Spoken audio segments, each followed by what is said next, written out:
Today on our 2007 Jeep Wrangler, you're going to be taking a look at. I'm going to show you how to install the Roadmaster XL base plate kit with removable arms. Part number 1429-1. So what our base plate is going to look like when it's installed. It's going to be one of 5 main components in a flat toe setup. The other 4 are going to be your tow bar, your safety cables, your braking system, and your wiring. This base plate is going to be compatible with all Roadmaster tow bars and quick disconnects. It's going to have removable arms. You simply match up the holes, slide your arm into place with a standard 5/8 pin, and clip. Slide it in, insert your pin, and your tab is locked into place. Our base plate does sit nice and tucked in. It's nice and flush with the edge of our bumper. It doesn't have any protruding cross brackets like some of the other base plates do. It's also going to have a nice black powder coat finish that's really going to resist any rust or corrosion. First thing we need to do to start our installation is we need to remove a rock guard. We're going to have 6 plastic fasteners we need to remove. We're going to have 4 across the front. We're going to have 2 that are back underneath. These fasteners here, Phillips screwdriver. You don't have to push on it because they are plastic. Just turn them and the plastic center should start coming out. If it doesn't, you take a screwdriver or something flat and stick it in there and put a little bit of pressure on the panel itself. It'll start to back out. Once it does, you pull out the back. You just want to make sure you get the base also.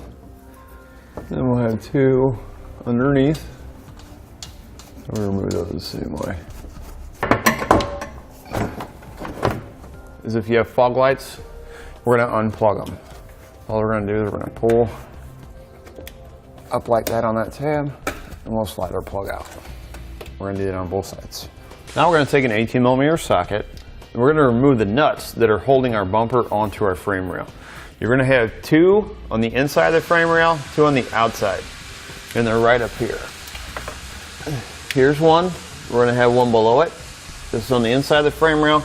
And then on the outside of the frame rail here, you're going to have one on top, one on bottom. You're going to have that on both sides of the vehicle. Once you remove those 4 nuts from each side, we'll go ahead and slide your bumper out. Keep in mind that your wiring from your fog lights is running right into the bottom side of this. So when we pull it out, don't just pull it off, because you may have to get that wiring off there. Once you get your wires disconnected, we can slide our bumper off. We'll set it aside to be reinstalled later on. Next, we're going to need a nut, lock washer, flat washer. We're going to have 2 different bolt sizes in our kit. You want the shorter of the 2. It's going to be the 1¼ by 1/2 inch hex bolt. Loctite. I'm going to make sure you put that on all your hardware. Go ahead and put it on our threads here. We're going to take one side of our main receiver brace. You want this square hole to be on the inside.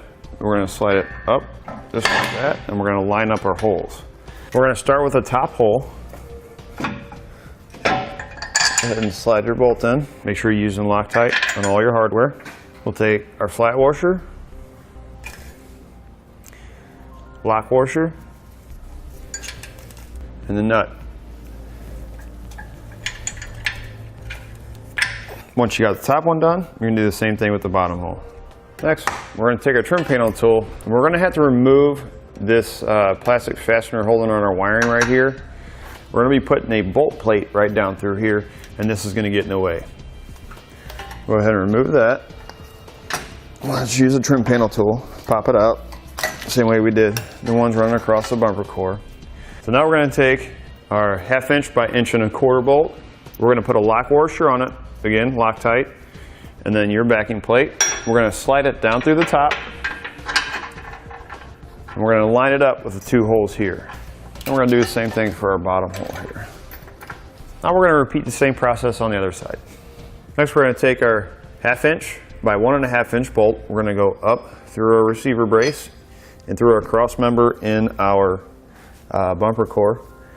We're going to use the round backing plate. It's going to go on the top. You'll put your lock washer and nut on top of that. Now with the clamp here on our passenger side, we're going to go to the bottom of our receiver brace, main receiver brace, and the top of our bumper core. Now we're going to drill out our 1/2-inch hole. I'm going to start with my 1/2-inch drill bit to start me a little divot so I know my hole is going to be centered. And then I'll go down to a smaller hole or smaller bit to make a pilot hole first. Once you drilled your pilot hole, finish out with your 1/2-inch bit.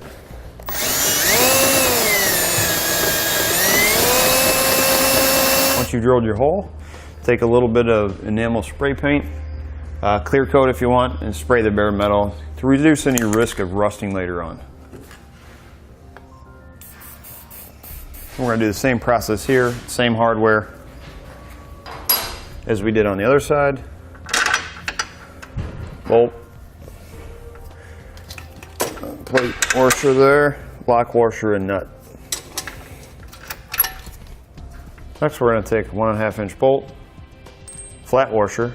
We're going to go up through our main receiver brace, through our lower cross member.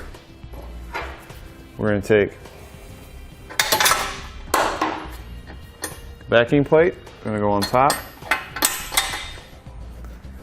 lock washer. Next, with a 19mm socket, we're going to tighten and then torque all of our hardware to the specifications and the instructions. Once you got everything tightened and torqued, don't forget to plug your lights back in and put your wiring, push your fasteners back in so they hold your wires in place. And we're going to take our rack guard and we're going to need to trim it out to fit around here.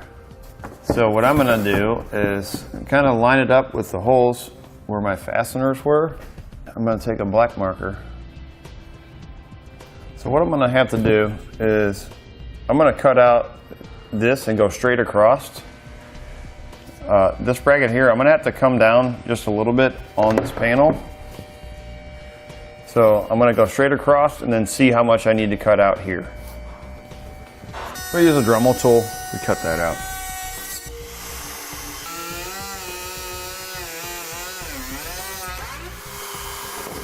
Once you get your pan trimmed, go ahead, reinstall it, and you're ready to go. That'll do it for a look at and installation on the Roadmaster XL base plate kit with removable arms, part number 1429-1 on our 2007 Jeep Wrangler.